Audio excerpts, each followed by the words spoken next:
from Poland, and his paper is on the relevance of Immanuel, Kant, and Niccolo Machiavelli's philosophy in explaining dilemmas of modern decision-making process. I just want to say a few words about Mr. Petržak. He's a doctoral student in philosophy at Sofia University at the program taught in English. He's, I think, beginning his third year. He's doing very well, and we hope we'll have, besides his paper, also a result in the form of dissertation. So I'm pleased to give the floor to Mr. Petržak. Thank you, Professor Gangov. Thank you very much, colleagues and distinctive guests from all over Europe. It's a pleasure to present in front of you. Thank you for yesterday's sessions. I've learned a lot from all of you. Thank you, Professor Ivan Kolev, for organizing everything. That's great that I'm invited as well. We have exchanged a number of contacts and opinions so far, and your researchers will help me to formulate my PhD thesis in the future. I hope it won't take me another few years, but I will try to graduate within the next 24 months. Today, basically, I have a topic which people can find controversial, because why would you bring scholars from, well, one of them from 16th century, another one from the 19th century, 18th century to the table to discuss conflict resolution strategies, and in particular, the most complicated conflict in the world, the Syrian conflict. I suppose it is an open secret when you formulate your topic in this way. We discuss Syrian conflict from the perspective of Immanuel Kant and Niccolo Machiavelli's philosophy. And I want to underline on the philosophy, because these folks are long dead. And there is a number of philosophers, political thinkers, or journalists who would say, oh, Kant says that, Machiavelli says that, or this politician, this political theorist is so Machiavellian.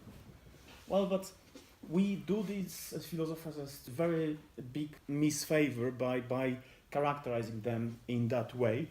I studied conflict, Syrian conflict for the last 7.5 years, ever since the first day in 2011, ever since 15th of March 2011. I've been observing it, and I had a hope that this conflict will end at one point, but instead of ending, it has actually deteriorated, and ever since it has changed into basically bellum omnium contra omnes, which translates to English the war of all against all. And that's not just a label. It is the case because homo homini lupus est, a man is a wolf to another man in Syria. Because what we fail to notice is that it's not only one war, it's a number of wars which are happening at one point. It's a war between the Syrian regime of Bashar al-Assad and the Free Syrian Army, or the moderate rebels. It's a confrontation between jihadists and the moderate rebels. It's a confrontation between Saudi Arabia and Iran. It's a confrontation between America or United States and Russia. It's a confrontation between Kurds and the moderate forces or Bashar al-Assad. Basically, it went out of the rail. It became so complicated that number of scholars fail to find a proper balance. How can we describe it? How can we make our conclusions out of something so complicated? Plus, add to the equation the fact that people who are presenting themselves as scholars, who try to persuade us that they are the most sophisticated investigators of conflicts, they have their personal interest in picturing this conflict from this or that perspective. That is why today we dissect these deliberations to academia. I cannot promise that I'm 100% objective, but I will try to do my best to be as objective as possible. But please, at any point when you notice any bias or prejudice, please just come here and slap me. I won't take offense. before we will discuss it, I just want to say a few words about me. First of all, I'm a husband of this beautiful lady at the end of the conference hall. Her name is Deliana, and like 2 years ago, she agreed to say yes, which is the biggest achievement in my life. Secondly, I like traveling, so I've been to a number of places. I like to talk to people. I like to discuss a number of issues. I love learning. So far, I've been studying in 4 different universities. Sofia University is one of the most sophisticated one which I came across. It's one of the most challenging for sure. Some of my professors are here. For instance, Professor Gangov is an expert in continental philosophy, and that helps me because when I studied at Manchester University, I struggled to find the balance between different theories of international relations. There is a lot going on, and you need some different approach to comprehend that. And philosophy, especially continental philosophy, opens your horizons and opens your mind. So that's why I'm here. That's why Sofia University is such a hospitable place and such a challenging place. On the top of that, I'd say recently we opened one journal in Statu Nascendi. It's called, which we encourage you to contribute to this endeavor. I also studied at Cyprus University for a short while, and in my home country, University of Varmia and Mosuri. And what I want to say is that I don't only follow on Syrian conflict also. I'm interested in conflict resolution strategy. So I've investigated Ukrainian conflict, Yemenian conflict, Cyprus. When I was in Cyprus, I've scrutinized the reasons why Turkey intervened in 1974 in Cyprus. I've observed Libya, Mali, and Georgia, of course. So I think I can present you with that's my baby anyway. I'm working towards my book, which is called The Grand Debate on the Syrian Conflict. And these folks whom you see here, I will try to find the best way to describe them and their conflict strategies. But for the time being, we will focus on 2 of them, Immanuel Kant and Niccolo Machiavelli. They are quite useful because by using their respective philosophies, by looking into their books and writings, we can basically explain various of dimensions which are happening at the moment in Syria. It's just that ordinary men chose to label them. They are very sophisticated scholars, but for instance, Machiavelli is very often called as Mr. Evil, whereas Immanuel Kant is being pictured as Mr. Good. Machiavelli is seen as the man who believes in the end justifying the means only. Whereas Kant, when we think Kant, first thing which comes to our mind is the starry sky above me and the moral right within me. But they are not so single-dimensional. Of course, let's stick to Machiavelli. You can, if we want to label them, let's label them for a second. It's a devil's advocate, cynical master of manipulation, capable of pulling secret strings by concealing his true aims, misleading the opponent to do what is expected. A man with Luciferian reputation who has no remorse for morality. I've heard worse. Negative view of people, pure instrumentality, rewards manipulative behavior, get real. Cheating, he advocates cheating, lying, using tricks and selfish policies to attain your political goals. It is better to be loved or feared, he would say. To the ordinary man, he would say, no, you need to be feared because you cannot count on love. Love is so ephemeral, you cannot manipulate people with love. Is it better to be a lion or a fox? You need to be both, according to Machiavelli, or the basic understanding of Machiavelli. He advocates the use of mercenaries, death squads and assassins, maneuvering people into submissions.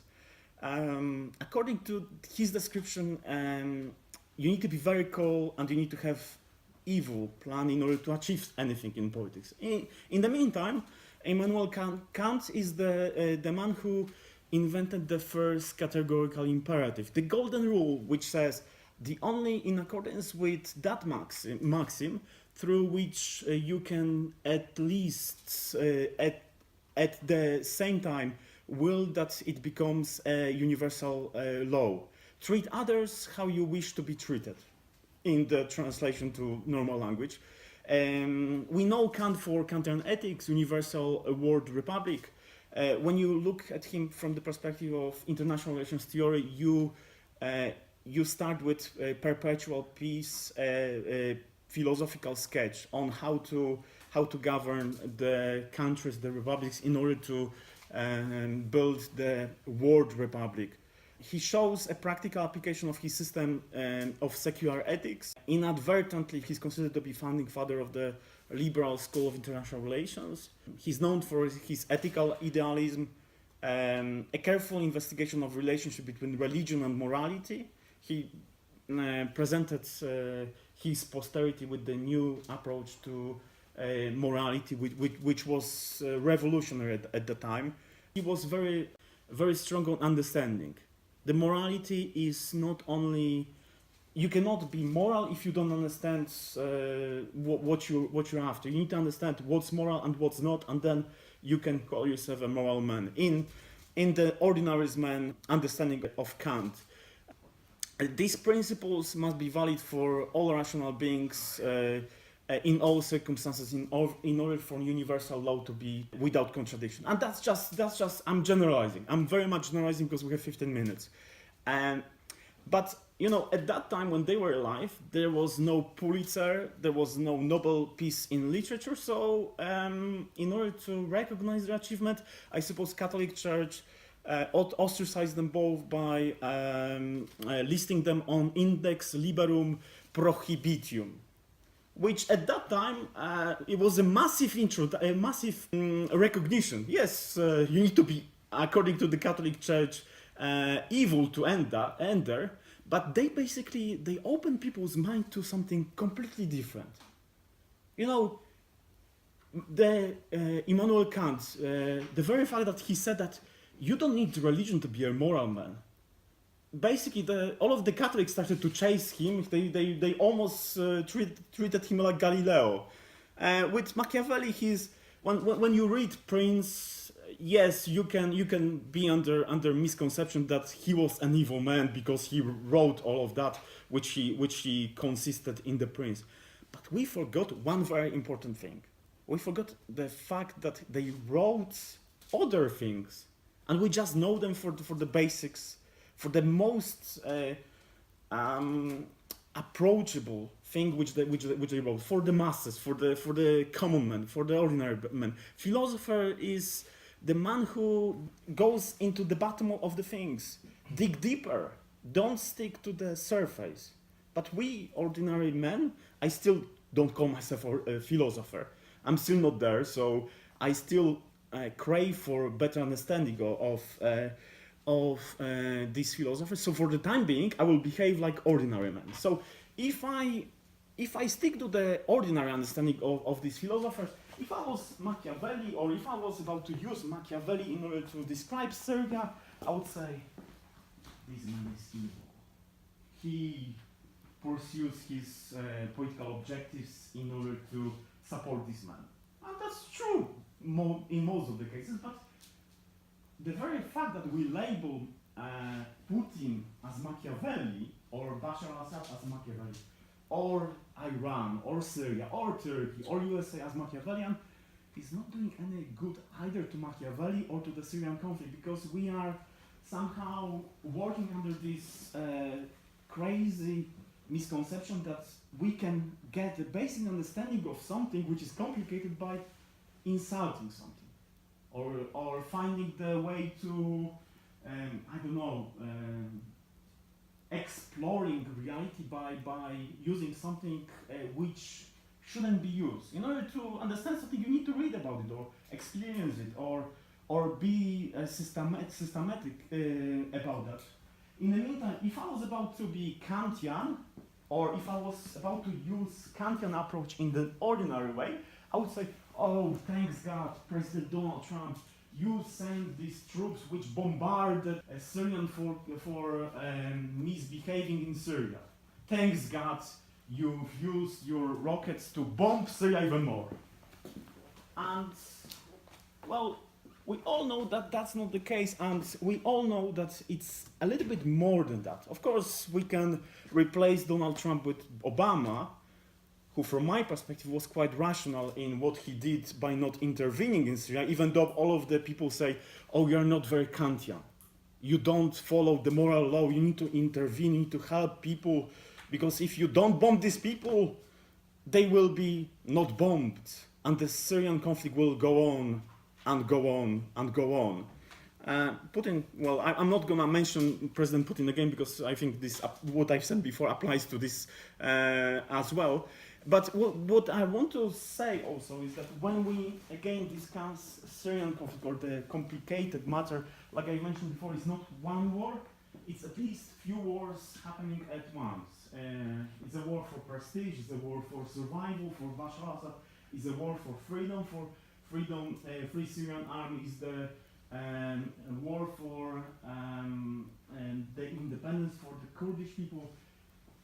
On the eastern border of Syria there is Iraq, and Iraq has been in the civil war ever since 2003 because of the George W. Bush intervention. And I remember that like today.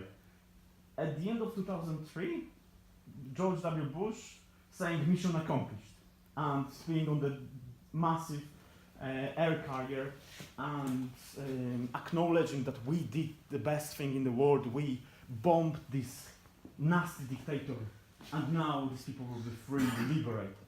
And ever since, the civil war in Iraq spread across the region, because it's not only in Iraq, ever since Al-Qaeda entered this conflict. And when we talk Syrian conflict, we need to remember that there is Iraq next doors, and this border doesn't exist. Because in 2012-2011, Abu Bakr al-Baghdadi, the leader of ISIS, or Islamic State, decided to, transfer this war which he has with the government of Iraq also to Syria. I mean, some say that he wanted to help the moderate rebels to win the war against Bashar al-Assad, which is, I suppose, one of the explanations is correct. But we need to get to understand that Bashar al-Assad is alive only because, or he is still in power only because Russia helped him in 2015 and has been helping him ever since 2011. That's the reality. You cannot question that. He's supported by Hezbollah, by Iran. In the meantime, the Free Syrian Army is supported by USA, by Saudi Arabia, by France, by UK, by Turkey, and by a number of countries from the Middle East, as a matter of fact, and some voluntaries as well. I don't want to talk too much about this because we know that. We know that. Basically, my main point, because we are running out of the time slowly. My main point is that we need to get to understand these scholars better in order to explain Syrian conflict better. For instance, the very fact that we acknowledge that Kant is the man who is a leading exponent of ethical formalism and deontology. Deontology understood as the ethical system in which morality is determined by duty of law. A simple example of deontological ethics would be Christianity, in which moral acts are those that obey the Ten Commandments. And in the meantime, Machiavelli is a leading exponent of consequentialism, which is inclined to believe that the actions of the leader of the state, however cruel or ruthless, can be justifiable when they are committed to preserve power and bring honor to the state. If we add to this, when we start respecting this philosophy more, or getting better understanding of this, we will be able to defend ourselves from the populism or from the common man understanding of the conflict. Like, for instance, There was a philosopher, I want to wrap it up very quickly, John Baudrillard, who once at the time when the first Persian Gulf started, he said that there was never a Gulf War in Iraq. He had a point in the sense that when we say in the future about Syrian conflict that the Syrian conflict has never happened, this sentence is both equally right and equally wrong, because it has never happened. The Syrian conflict has never happened in the way we understand it. It was not one war. It has been a couple of wars or a couple of conflicts which happened at once.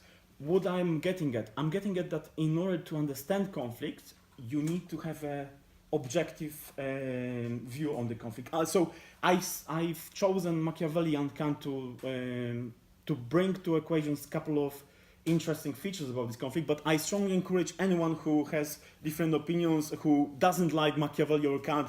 I'm happy to meet with anyone to discuss this conflict from the perspective of Hegel, Marx, Gramsci, Heidegger, Sartre, Levinas, Camus, Habermas, and any other philosopher, because it will contribute the discourse and it will help us in the long run, because there is a lot going on in this conflict, and there's a lot of things which are biased, prejudiced, and we will not move forward.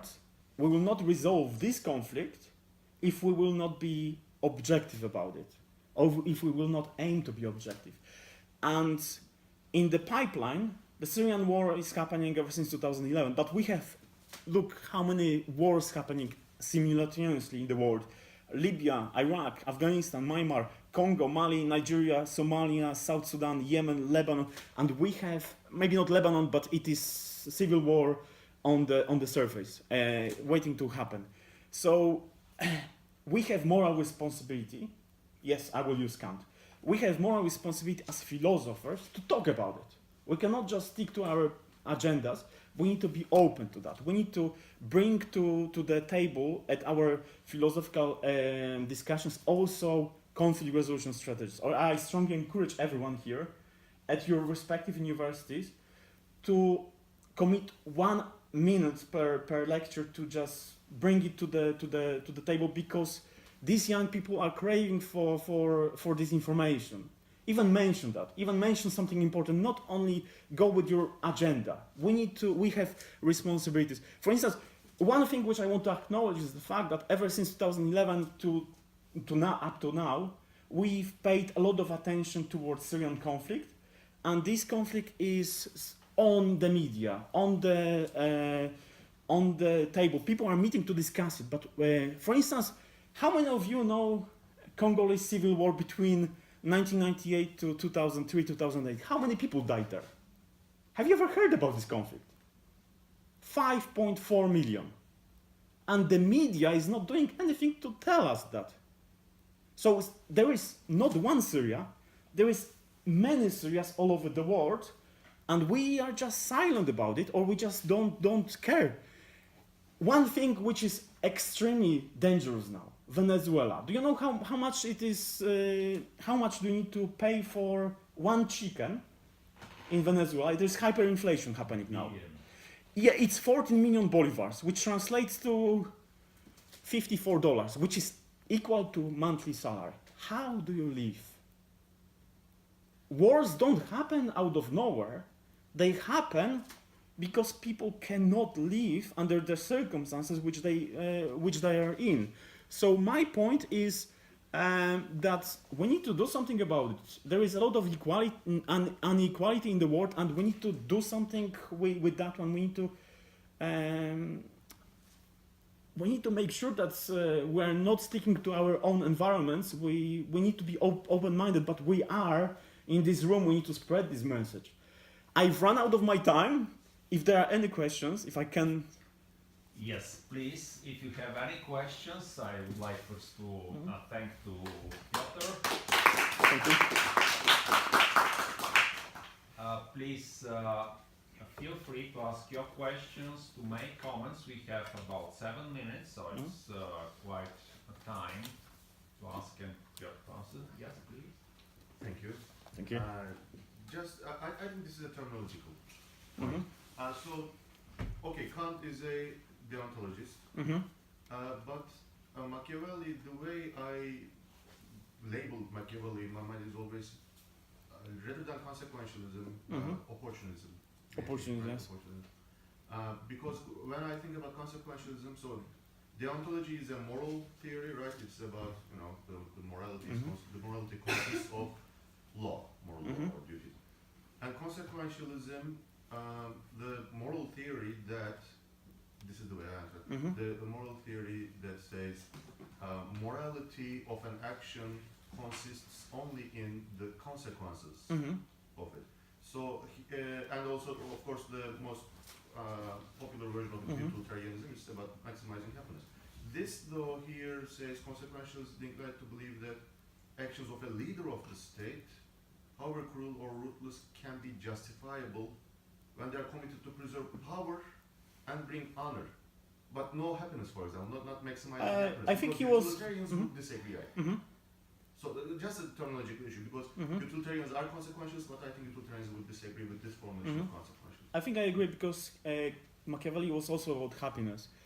But in order to explain this point, I think we can use an example from Kant and his idea about lying and the man at the door argument. So when what Kant says, if there was a man with an axe, with the knife at your doors, would knock to your doors and would say, I'm here to kill your brother. Is your brother at home? And Kant would say, you cannot lie, because you would be morally not right. You would basically undermine what you believe. So you need to tell him that your brother is in the second room. And that would be Kant for you. So Kant would say, no, yes, please come in. My brother is there. And here his moral responsibility ends. And that's what I admire about Kant in a way that, well, I would never do that to my brother, but Kant, I suppose he didn't have brothers, so he was fine. But Machiavelli, at the door, again, the same situation. Someone knocks to the doors. Is your brother here? And Machiavelli would say, you see, I don't know, maybe he is, maybe he's not, but I think I saw him walking down this way. And the murderer would go that way. Because Machiavelli wouldn't have problem with lying. I'm not advocating in favor of Machiavellian way. But what I'm saying is that you cannot present this freaking Kant as a moral philosopher, because his morality is very, very much crazy at points. So, and again, Machiavelli is crazy in other way. So, my point is that you need to be open-minded and to bring to equation number of things in order to provide you with the correct answer. Okay, other comments or questions? Yes, please. Honestly, before this, thank you for the presentation. It was really interesting, and I like both Kant and Machiavelli, especially in the political writings. And actually, I get the opposite impression that actually maybe Kant is not more pro-war, but he spent more in the. I have the impression that usually Kant has more to say about wars than usually Machiavelli, because at least from my Italian perspective, Machiavelli is usually famous for The Prince, but it's not his main writing. Actually, it was one of his late work, and he wrote in order to be reaccepted within Florence while he was already exiled. So it was written under specific circumstances in order to be accepted within the city. And whereas in other political writings, especially in his book on the art of the wars, is basically appealing to a return of the old standard that were imposed in the Roman state. Whereas when we're talking about Kant, I think there is an internal conflict between his conceptualization of war, to the extent that one is, for example, in this political writing toward perpetual peace, is advocating for the eternal peace as the teleological aim according to which humanity should look at. but in other writings, which I don't remember, I think is Well, if you could ask a question, Yeah. it would be helpful. okay. But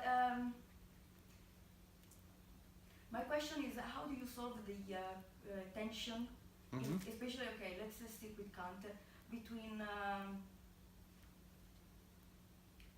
ideological pursuit of peace and is appealing to the notion of unsocial sociability.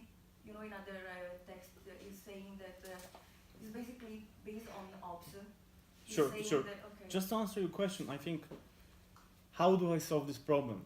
My solution to the problem is based in the language which we use. Because there is a lot of scholars or journalists who would say Kant says that, Machiavelli says that, do that, because he would do that. And